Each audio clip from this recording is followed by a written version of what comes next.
ગુજરાત આર્થિક રીતે સક્ષમ અને સદ્ધર હોવા છતાં પણ રાજ્ય સરકાર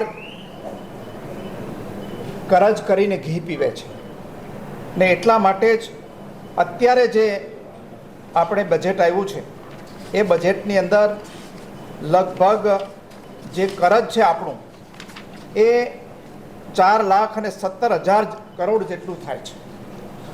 એટલે આટલો ઊંચું કરજ હોવાને કારણે આ સરકારના લગભગ 47% જેટલા પૈસા તો એમના પગાર ચૂકવવામાં, પેન્શન ચૂકવવામાં અને વ્યાજ ચૂકવવામાં જાય છે અને બાકીના 25,000 કરોડ રૂપિયા જેટલો દર વર્ષે એનો હપ્તો ભરવો પડે છે.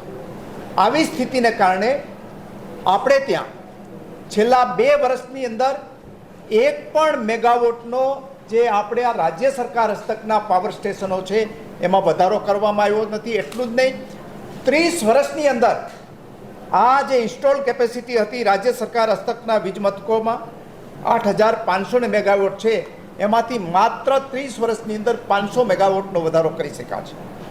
જ્યારે સેન્ટ્રલ ગવર્મેન્ટના જે વીજ મથકો છે એમાંથી આપણા ભાગે 7,053 મેગાવોટ આવે છે, ભાગમાં આવે છે.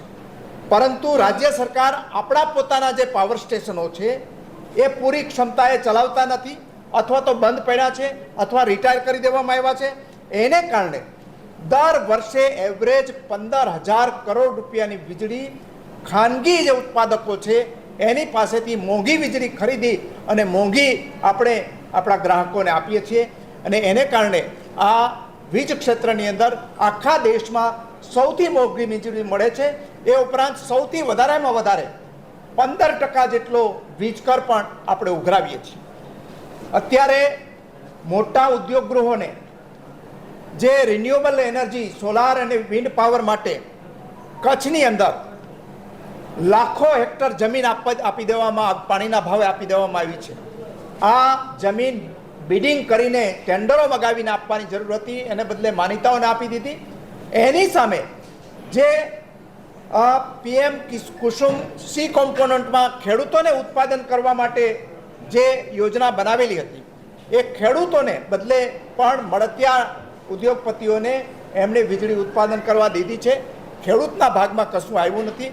એટલે આ જે આપણી વીજળીનું આખું તંત્ર છે એ મોટા લોકોના લાભાર્થે યોજાયું એમ દેખાઈ રહ્યું છે.